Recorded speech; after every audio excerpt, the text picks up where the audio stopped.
जय हिंद दोस्तों, रोजगार मित्रा में आप सभी का स्वागत है। हम चलते हैं आपको बेहतरीन क्लास लेके समास समास की आपको बेहतरीन क्लास संधि आप यहाँ पर आपका कंप्लीट हो चुका है।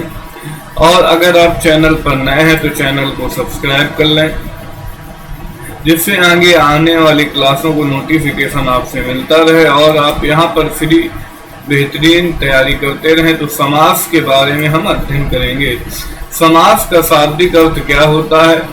तो समास का शाब्दिक अर्थ होता है संक्षेपीकरण। संक्षेपीकरण और समास बनता क्या है? समास में दो पद होते हैं, इन दोनों पदों का योग किया जाता है तो जिससे क्या बन जाता है? समास का निर्माण हो जाता है। समास के दो पद होते हैं और पहला पद को क्या बोलते हैं? ये प्रथम पद है। ये क्या है? ये प्रथम पद है।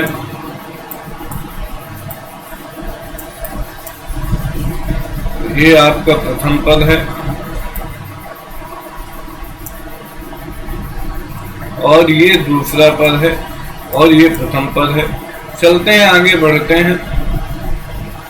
समास के भेद, ये यहाँ से आपको इम्पोर्टेंट है कि समास के भेद कितने होते हैं। तो समास के चार भेद होते हैं। कौन कौन से? अव्ययभावी समास, तत्पुरुष समास। अब तत्पुरुष समास के दो भेद होते हैं, एक का नाम है कर्मधारय, दूसरा नाम है द्विगु, और फिर तीसरा समास है द्वंद्व और चौथा है बहुव्रीहि समास।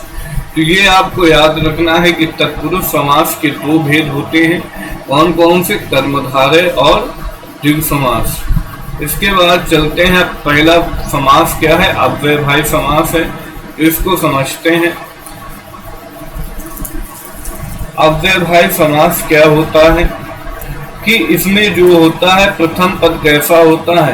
प्रथम पद प्रधान होता है। प्रथम पद क्या होता है? प्रथम पद प्रधान होता है। प्रधानता के आधार पर समास पूछे जाते हैं कि कौन सा पद किस समास का प्रथम पद प्रधान होता है और किस समास का दूसरा पद या उत्तर पद प्रधान होता है। तो इसमें जो पूर्व प्रथम पद प्रधान होता है और प्रथम पद पर क्या दिया होता है? अवयव दिया होता है। तो वह, इसकी परिभाषा हम देख लेते हैं। वह समास जिसका प्रथम पद प्रधान होता है और द्वितीय पद संज्ञा होता है, तो संपूर्ण पद क्रिया विशेषण का कार्य करता है। जो पद मिलकर आता है समास का, वो किसका कार्य करता है? क्रिया विशेषण का बताने का कार्य करता है। इसके एग्जाम्पल देख लेते हैं। यथाशक्ति, तो यहाँ पर आपको याद रखना है यथाशक्ति, यथाशक्ति। भर पेट, तो भर धन पेट। प्रतिदिन, तो ये उपसर्ग है, प्रति धन दिन अवयव है। और अजन्म हो जाएगा तो आ और जन्म।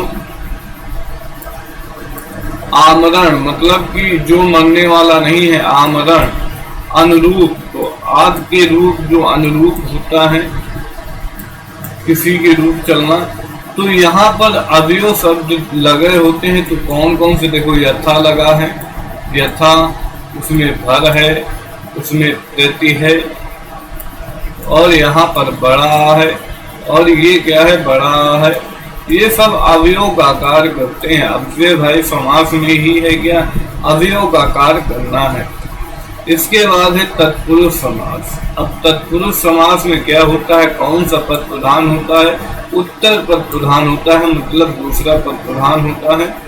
वह समास जिसका उत्तर पद प्रधान होता है तथा विग्रह करने पर दोनों पदों के मध्य कर्ता कारक और संबोधन कारक को छोड़कर शेष 6 कारकों के विभक्ति चिन्ह निकल कर सामने आते हैं, वहाँ कैसा समास होता है? तत्पुरुष। तो यहाँ पर आपको दो कारक छोड़ देने हैं। कौन कौन से? कर्ता कारक और कौन सा कारक? संबोधन कारक को छोड़ देना है। इन दोनों को छोड़ देना। इनके एग्जाम्पल देख लेते हैं, उदाहरण। उदाहरण में क्या दिया है? जैसे कर्म, कर्ता को छोड़ ही देना है। कर्म क्या है? कर्म कारक है। कर्म में क्या है? गिर कट, तो गिरह को काटने वाला। स्वर्गवास, स्वर्ग को प्राप्त करने वाला। अब यहाँ पर क्या मिलेगा, कर्ता ने कर्म को, कर्म से कहाँ से संबंधित है, कर्म को संबंधित है। यहाँ पर बीच में आपको को देखने को मिला, तो यहाँ पर को हो जाएगा तत्पुरुष समास का कारण, और वो भी कौन सा, कर्म तत्पुरुष समास।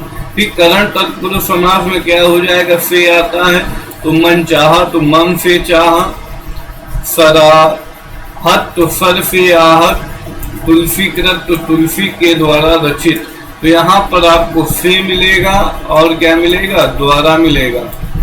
से मिलेगा करण में और क्या मिलेगा, द्वारा मिलेगा। ये द्वारा आपको देखने को मिलेगा और से मिलेगा। आगे चलते हैं, संप्रदान कारक। संप्रदान कारक में क्या होता है कि के लिए आता है यहाँ पर, तो रसोई घर तो रसोई के लिए घर, मार्ग वे तो मार्ग के लिए वे, गौशाला तो गायों के लिए शाला, शिवार्पण तो शिवा के लिए अर्पण, देशभक्ति तो क्या हो जाएगा, देश के लिए भक्ति, अपादान। अब यहाँ पर अपादान संप्रदान में के लिए आता है, अपादान में अलग होने के संबंध में से आता है। तो पद चयुक्त मतलब पद से चयुक्त अलग हटा देना, धनहीन तो धन से हीन, तो इसमें भी अलगाव का होता है। और ऋण मुक्त तो क्या हो जाएगा, ऋण से मुक्त। तो यहाँ पर आगे आपको क्लास अच्छी लग रही हो तो अगर आप चैनल पर नए हैं तो चैनल को सब्सक्राइब जरूर करें। और यूपी पुलिस की सीटेट टेट और सुपर टेट की आप बेहतरीन तैयारी करना चाहते हैं तो रोजगार मंत्रा से जरूर जुड़ें। आगे चलते हैं, संबंध का तत्पुरुष हो जाएगा, तो यहाँ पर की और संबंध का की के आता है, तो यहाँ पर पूर्ण कुटी तो क्या हो जाएगा, पर्ण की कुटी, लोक नायक तो क्या हो जाएगा, लोक का नायक, सूर्योदय तो क्या हो जाएगा, सूर्य का उदय, दीनानाथ तो क्या हो जाएगा, दीनों के नाथ। अधिकरण, अधिकरण में आता है और पर आता है, तो अधिकरण में पर आएगा। आपको बीच में देखने को मिलेगा नगरवास तो नगर में वास, आप बीती तो आप पर बीती, और इसके बाद नगर प्रवेश तो नगर में प्रवेश, वनवास तो वन में वास। तो ये आपको तत्पुरुष समास जितना था ये यहाँ पर कंप्लीट होता है। आगे प्रधानता के आधार पर अब तत्पुरुष समास के भेद, तो हमने बताया था तत्पुरुष समास का ही भाग कौन है, कर्मधारय और द्विगु समास, ये तत्पुरुष समास के ही भाग हैं। आगे चलते हैं, इसको कर्मधारय समास को समझते हैं। कर्मधारय समास क्या होता है, तो कर्मधारय समास में प्रधानता, इसमें भी जब तत्पुरुष समास में प्रधानता उत्तर पद की होती है, तो कर्मधारय समास में भी प्रधानता किसकी होगी, उत्तर पद प्रधान होगा। इसमें विशेषण या विशेष समास भी कहा जाता है इसका। और इसकी परिभाषा, जिस समासिक शब्द का उत्तर पद प्रधान हो और पूर्व पद का उत्तर पद में विशेषण विशेष अथवा उपमान उपमेय का संबंध हो, वह कर्मधारय समास कहलाता है। तो यहाँ पर आपको उपमेय उपमान की बात करता है, तो यहाँ पर देखो पीला और वस्त्र, तो पीतांबर पीला वस्त्र हो जाएगा, नीलकंठ तो नीला कंठ हो जाएगा, नील कमल तो क्या हो जाएगा, नील कमल हो जाएगा, महादेव तो क्या हो जाएगा, महान देवता हो जाएगा, नील गाय है तो नील गाय हो जाएगा, मतलब नीली गाय हो जाएगा। महात्मा में क्या होता है, महान आत्मा होता है, अधपका में आधा और पका होता है। तो ये विशेषता की बात कर रहे हैं कि पीला कैसा है, विशेषण है, और पीछे संज्ञा दिया होता है, तो इसी को बोलते हैं क्या, उपमेय और उपमान।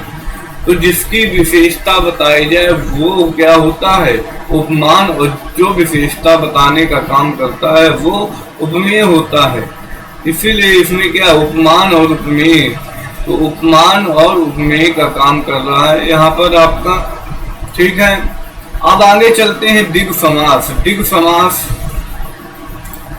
समास चलते हैं, तो इसमें भी ये उत्तर पद प्रधान होगा क्योंकि तत्पुरुष समास का ही भाग है। बस यहाँ पर आपको पूर्व पर पहले पद पर क्या मिल जाएगा, संख्यावाचक शब्द। वह समास परिभाषा देख लेते हैं, जिसका पूर्व पद संख्यावाची होता है तथा उत्तर पद संज्ञा पद का होता है, और दोनों पद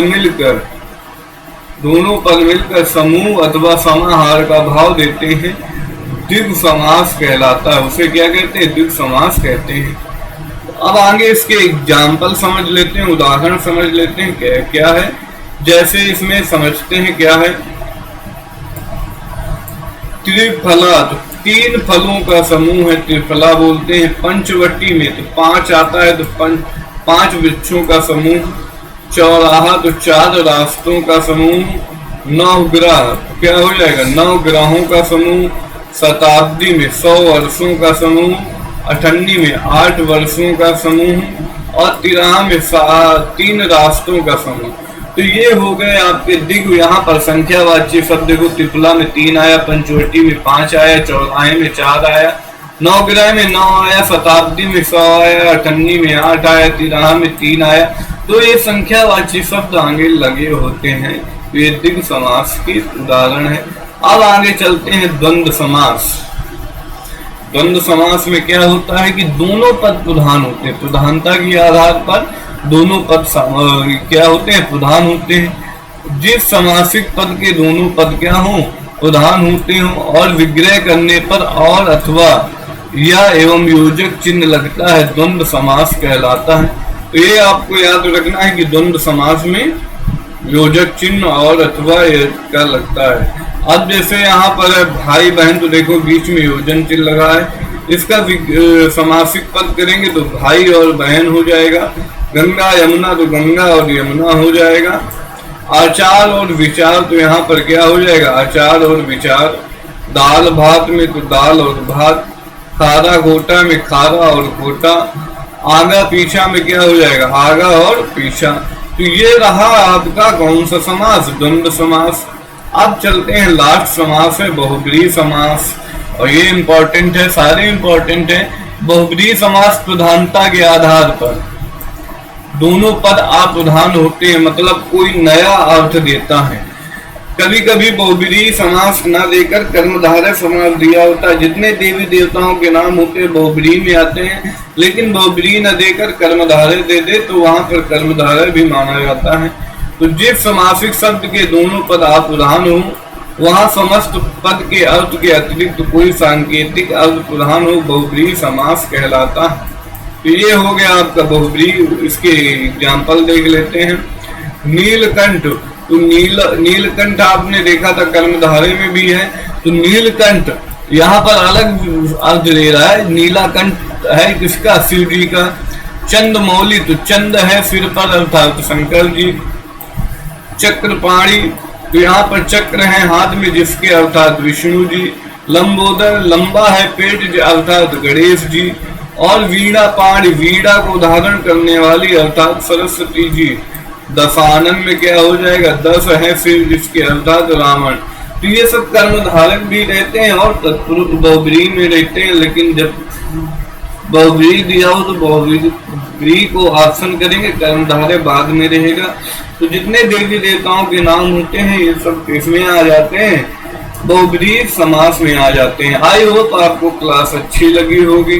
तो क्लास अच्छी लगी हो तो चैनल को सब्सक्राइब करें, वीडियो को लाइक करें। जय हिंद, जय भारत। मिलते हैं आपसे अगली क्लास में। आप स्वस्थ रहें, अच्छे रहें।